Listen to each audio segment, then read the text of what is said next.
Better for army, oh. It cannot better for army. This is where army don't do us, you know what better for them. Army don't sell us finish. See where they act us, they ambush us. Army no go better for them. No go better for them at all. Anyway, army so for us. Army so for us. It cannot better for them. It cannot better for army. Army don't suffer us finish. About the army don't suffer us. Army don't suffer us. After they don't finish us, army they will send jet. No, don't finish us. They send jet. When they don't finish us, when they don't finish us, they send jet. When army don't finish us, we cannot stand. All right. So about 2 weeks ago, we saw a news that trended online, a video actually that trended where the Nigerian army are calling on Igbo youth to come and join the Nigerian army force. And after that video, some Igbo youth came out on social media and say, we are not joining, no, we are not joining.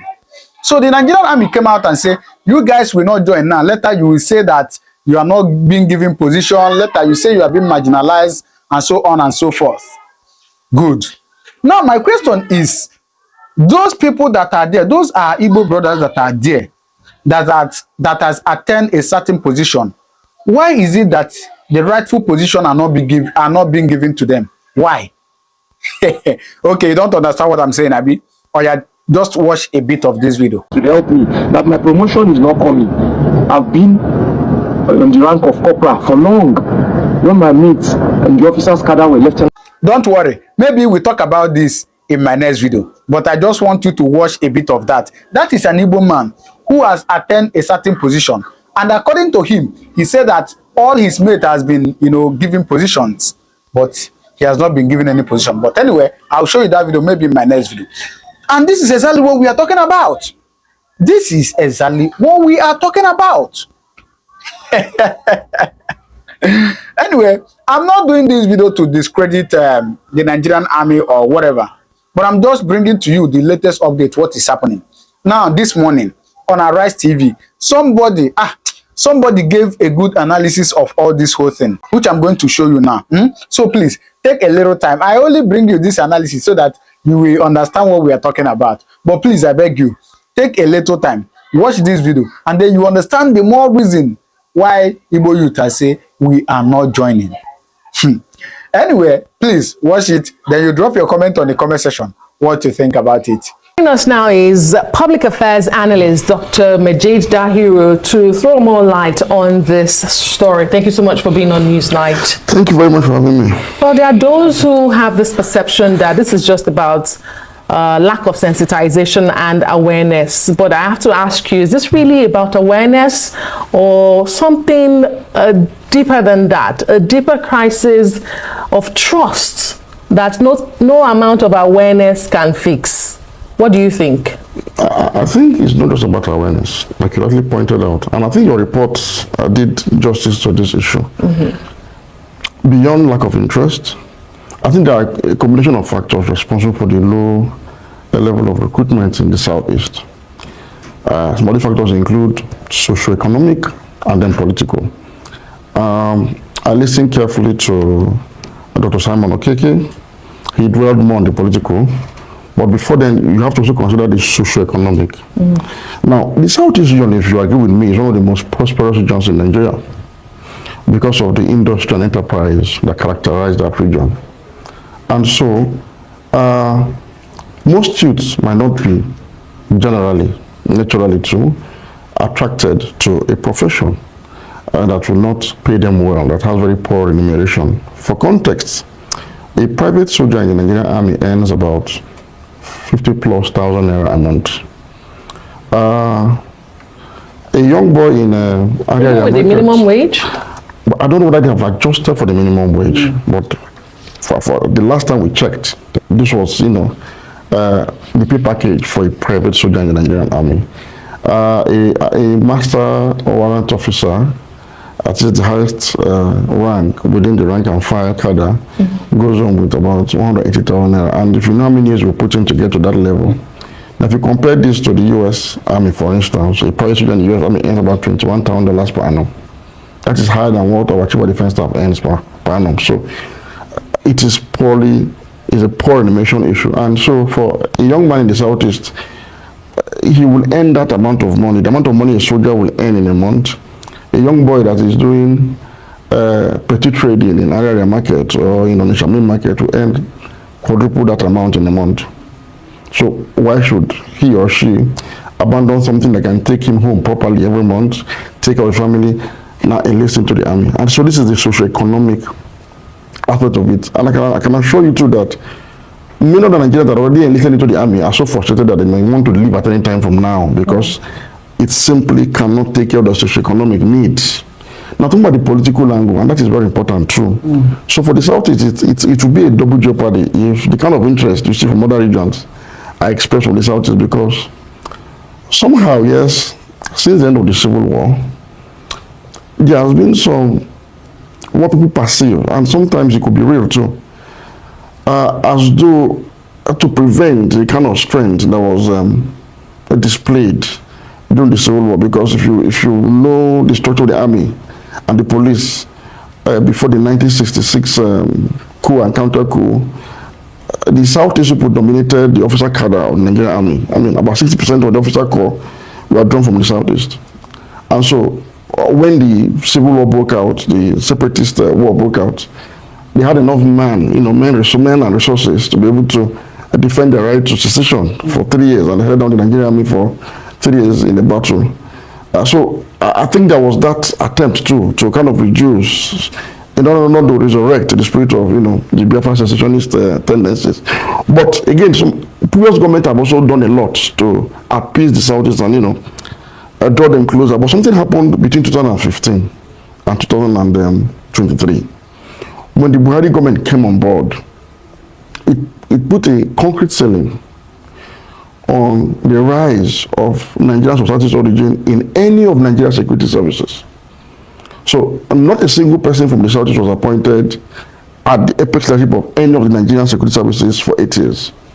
So all of this have combined the historical grievances on the part of the Southeast, exclusion, yes, and of course the fact that and the socio-economic, it doesn't pay well to be a soldier today, a police officer today in Nigeria, whether it applies to a youth in the Southeast or any part of the country. Exactly. And just like you said, if care is not taken, more and more would be deserting or leaving the military. So how do you now coin, frame the messaging in a way that will make the army or the forces more attractive, especially, to the, youth in the Southeast? Because the concern here is that the enrollment is ridiculously low. 200 for the whole of the Southeast when you compare with, the other parts of the North, where you have about 3,000, 4,000 in some cases. Yes, because the Southeast has some peculiarities. How do you begin to convince? Okay, two things must be done. First and foremost, we must reappraise the remuneration packages for our officers and men of the armed forces. It's very important. Until that is done, until we design a pay package that truly compensates for the contract of unlimited liability that you sign when you enroll into the Nigerian Armed Forces, because it's a matter of life and death. Until there's adequate compensation for that contract of unlimited liability, I do not think people from the Southeast who have an option. I mean, this is the headquarters of commerce and industry in Nigeria. They have an option. The Igbo boy institution, entrepreneurial institution in the Southeast, has ensured generational regeneration of wealth in the manner that has made the Southeast the most prosperous region in Nigeria. So why would somebody leave something that actually pays off better than enrolling into the army? That would have been real patriotism, that is sacrifice for fatherland. But when somebody is also marginalized, like I tried to make the point about the fact that in the last 8 years, 8 years, the Southeast was excluded from any of the leadership of the armed forces, including not just the civil defense, but even the road safety. It was that bad. Has that even changed now? Okay, the current administration has at least broken that jinx. It's like the current administration has lifted that embargo when they appointed Admiral Alike Chukwuegala from Enugu as the chief of naval staff. So why would I enroll into an institution that I'm not sure I will get to the peak of my career because of my ethnicity or my region of origin? So the Nigerian state, beyond just doing sensitization, must address these issues. if you provide adequate compensation for people that are ready to lay down their lives to defend the fatherland on one hand, and particularly in the Southeast, you must explore the options of inclusivity, equity, fairness, and justice in a manner that allows competence, that allows, capacity, that allows meritocracy to be the yardstick for rising to the top. Fantastic. Until this is institutionalized, but I'm very afraid quickly, we'll keep having these problems in the Southeast. Yeah, very quickly. What are the risks if this gap keeps widening? And on the flip side, there are those who have made the case to say that there can be no promotion if there's no recruitment in the first instance, because there'll be nobody to promote if they do not come into the fold in the first instance. If you understand their argument, I mean, you say they've not been promoted, but there are those who say we will only promote those who have even enrolled. And we're having apathy of people who are not even into the fold. What about the Nigerian forces? Promotion is done regularly and routinely. And if you qualify for the next rank, you are promoted. But I'm talking about leadership, which is a political decision. The appointment of the chief of army staff. But they are appointed from within. What I'm saying is, when you have a region that appears to be marked and prevented from getting to that political decision that decides the leadership of the armed forces, it's because the appointment of army chief of staff is not a promotion, it's an appointment. No exams are written, it's at the discretion of the commander-in-chief. Right? We have seen a pattern where in 8 years, 8 solid years, a whole generation of armed forces personnel from the Southeast were excluded from the leadership. And the dream of every soldier, of every officer, is to rise to that leadership. The dream of anybody. Of anybody. So if I will not rise to the top, why join? Why join? So are there any risk? Because so we have to the risk is on the part of Nigeria. An army, a Nigerian army that does not include officers and men from the southeast part of Nigeria cannot be truly described as a Nigerian army or an army that is Nigerian. All right. So it means the energy, the talents, the competencies of people of the southeast that should have come in to complement, what is supposed to be Nigerian is lacking. This town hall meeting in Enugu State is one of the campaigns undertaken by the Nigerian army to boost enlistment in the latest army recruitment. Leader of the 2025 Army Recruitment Enlightenment Team, Brigadier General Chima Ekato, says the Southeast is struggling to fill its quota. Citing the case of Enugu State, he says out of 200 slots allocated to the state in this year's recruitment, the state barely got 100 applications. This, according to him, is a recurring decimal in other southeastern states. The Ekato, who urged Southeast youths to apply in their numbers to fill the quota in the ongoing recruitment process, noted that states like Kaduna had received over 3,000 applications. We know that unemployment is pervasive, and there are a lot of young men that really want to join the army. But for some of these sentiments being bandied around, some of them lack encouragement from the local government councils. Some people used to say that they apply, but the council chairman will not sign for them, or DPO will not sign for, or one thing or the other. The point is that we have come to get the buy-in of the grassroots politicians, our royal fathers, to help us to raise these numbers so that Enugu State can fill up their slots. Historically, Southeasterners have had a strong presence in the military, with many officers like Agui Ronsi and recently Lieutenant General Ihejirika rising to enviable ranks. But all that seems to be changing. My history, and I dare say yours, tells me that the southeast zone of Nigeria predominated the officer corps of the Nigerian army before January 15, 1966. All that fizzled out after our 30-month avoidable civil war. Now, the Nigerian army has expressed concerns that youths from the zone are shunning recruitment into the army and has highlighted the need for sensitization. But the team leader of the year 2025 Nigerian Army Recruitment Awareness Team, himself a Southeasterner, Brigadier General Chima Ekafor, is in the region in a bid to change the narrative. He was at Umuahia to sensitize his youths on the importance of taking up the slots allocated to the zone. Over now to the power of conviction.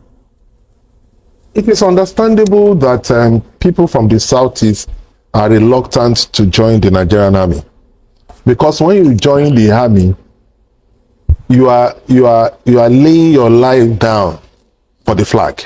Yeah. And because of these Biafran sentiments, some of them believe that they don't want to join and fight for the Nigerian state. But it's unfortunate. Unfortunate because 10 years down the line, 20 years down the line, when there is need to appoint officer corps at the top of the Nigerian army, they would solidly discover that they don't have officers at the table. Within their ranks. And then they will now complain again of marginalization, of how they have not appointed somebody from Southeast as a top army general. Yeah. But if you don't join, you cannot have the opportunity of rising through the ranks to get to the top of it. So they have to look at that. You cannot say because you are upset with the Nigerian state or because you are desirous of Biafran state, you will now let this opportunity pass to join the Nigerian army. Because if you don't join the Nigerian army, the army will move forward and put people from other regions, and eventually these people will move up the ladder, and then they will get to the top, and they will be the one that can be appointed into positions. So it is important for leaders and leaders of thought in the East to sensitize their youth to know that it is important for them to be part of the army, the Nigerian army, because as a component part of Nigeria, their interest in the Nigerian army is also important.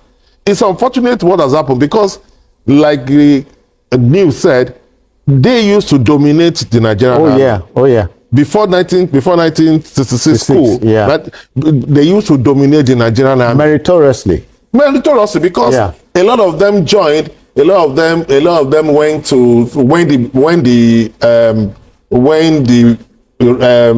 colonial masters were here, and they were recruiting like this. At that time, the Western region were not so enthusiastic in joining. Yeah. It's like the same thing that was happening now. As a matter of fact, because of the preponderance of officers from the Southeast region then, the late Sadaunas said to his boys, you people join the army. Yes, in fact, they were going to schools to recruit young people. Yeah. People like President Buhari were recruited in schools. Yeah. Because at that time, a lot of the regions were reluctant to join the colonial army.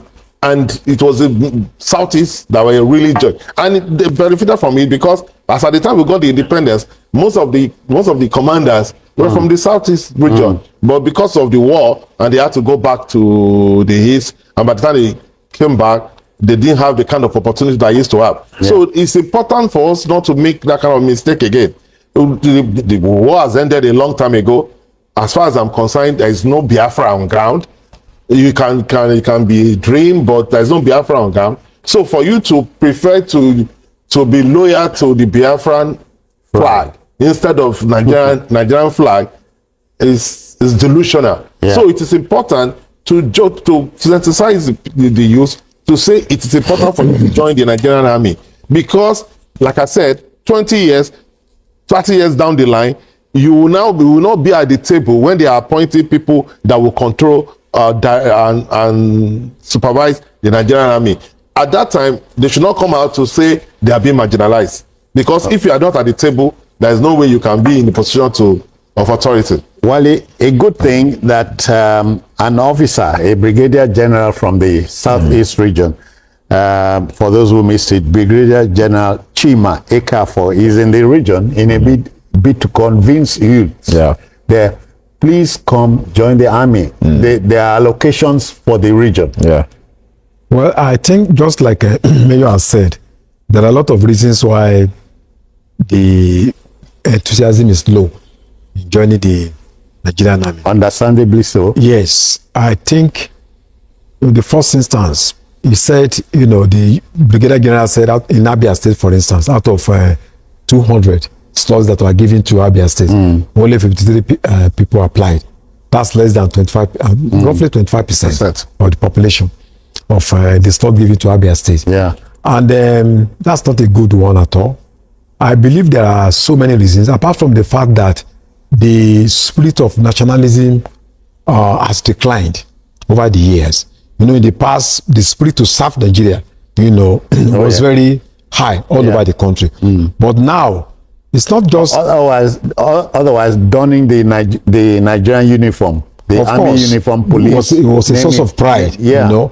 But now you discover that even when we were growing up, we wanted to go to University of Maiduguri, ABU, you want to do your service, you want to go to Sokoto. But now you discover that people are shrinking. You want your, you know, for security reasons, you want your son to go to the nearest university, you want him to do his civil service. If you put him in Adamawa State, you want to withdraw him back to your state. So there is a general decline in terms of the spirit of nationalism in the country. We can't throw that away.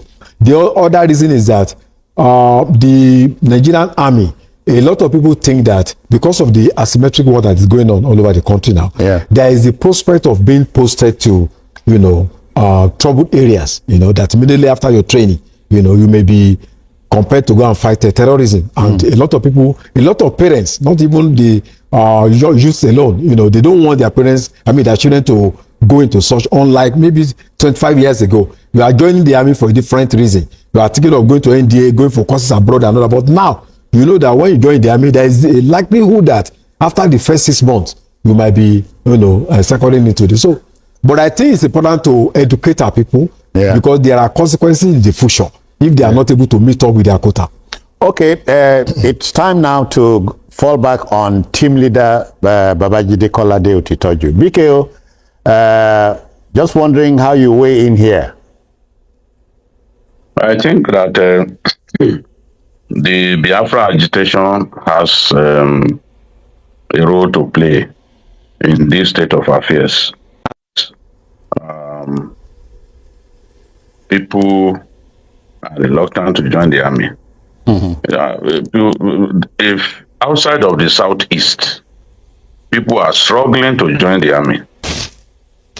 I know some of those who have reached out to me, how do I get in? You know, but this is a peculiar situation in the southeast. Don't forget too that even when the idea of the students' loan came, the leadership of NEL Fund complained that in the southeast, people refused to apply for students' loan. The bulk of the people, many of the people who applied were actually from the far north. Wow. But people in the southeast refused to apply. They looked at the number of people who applied from the schools in the southeast. It was a very infinitesimal number. And the Deputy Speaker of the House of Reps, Benjamin Kalu, was so concerned. And he was asking, what really is the reason? This is something that indigent students can benefit from. And it's not as if every student in the southeast is rich, lives in luxury. So an opportunity to be able to get educated without having to spend so much, the people didn't apply. What they then did was to say, okay, let's sensitize them for that. Let's break it down for them. Let them realize that, look, there's a lot to gain. My suspicion is that they just refused to apply because they just felt, look, this thing will not work. The sort of tales that we read on social media whereby every effort that government makes get dismissed. We have educated people abroad who are trained here in Nigeria, who are using the certificates that universities in Nigeria gave them to live and work abroad. But they are putting down everything Nigerian. They do not see anything good about our country. So when a policy comes is introduced, they say, no, it cannot work. My suspicion is that that level of pessimism, or a lot worse level of pessimism, has been introduced to even recruitment into the army. How do you explain, for example, a situation in which Abia State had 200 slots and only about 50 took it up? That was last year. Whereas the other states they are eager to join the army. They are not even saying, oh, they could end up being drafted to the war. If you join the army, you know that ultimately you have to fight in a war, either in form of peacekeeping. You know, it is something that you sign to do. Yeah. So death will come. Most times, death will not find you on your bed.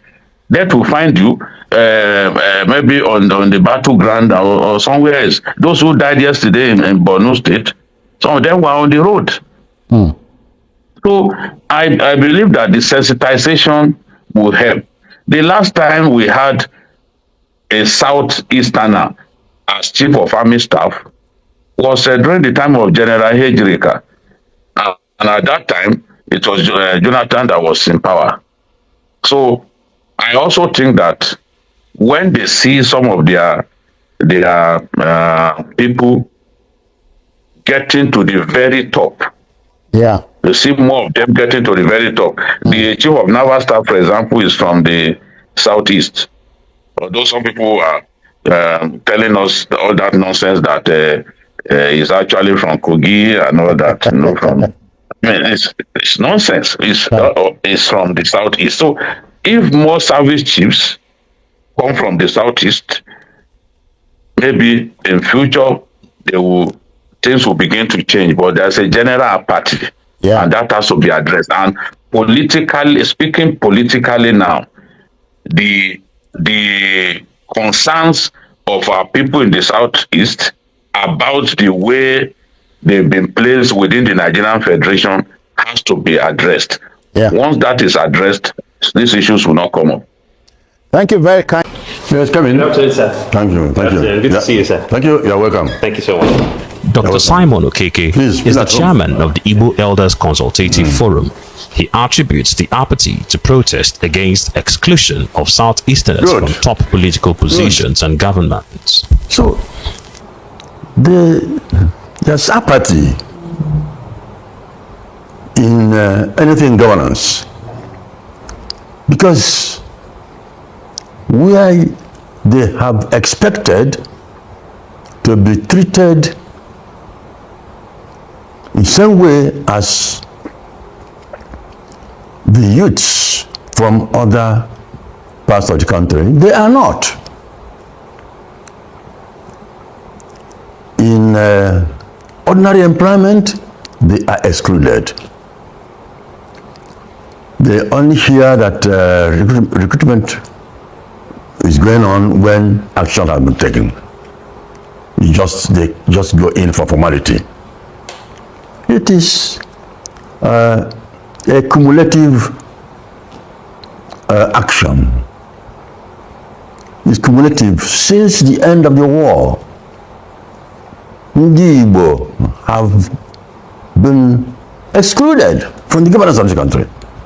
And their children know it. And that's why they fight for themselves, because they know that a few of them that are gotten into one office or the other, they are just relegated because they have no godfather. Okeke, who served as the chairman of the Police Service Commission from 2001 to 2006, says while in office, he noticed there was a ceiling for persons from some geopolitical zones from rising to the peak of their career. In 2001, I was privileged to be appointed by the President as to chair the Police Service Commission. I found that Igbos are not there, because those that are there are not promoted beyond a certain level. They can never go beyond a certain level. It's an unwritten law. Even in the army where you are talking about, how many Igbos are appointed chief of the army? How many? That's the highest you can think of. The 89-year-old retired surveyor lauds the efforts of the army in trying to remedy the situation, but wants the army to do more. If he was assured today, and they mean it not just by talking, that if they are recruited, if they submit themselves to go to the army, or police, or navy, or air force, they will be treated like others. You find them, instead of jappering, what do you call it, japper to out of the country, to fend for themselves. You find them there. As Nigeria seeks to bolster its internal security in this time of insecurity, analysts say there's a need to reconcile all differences and ensure key government institutions are detribalized and all citizens given a sense of belonging so as to contribute to the nation's development. All right, so you have seen it.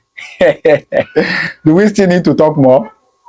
Anyway, drop your comment on the comment section what you think about it, all right? I will see you in my next video. Thank you and God bless you.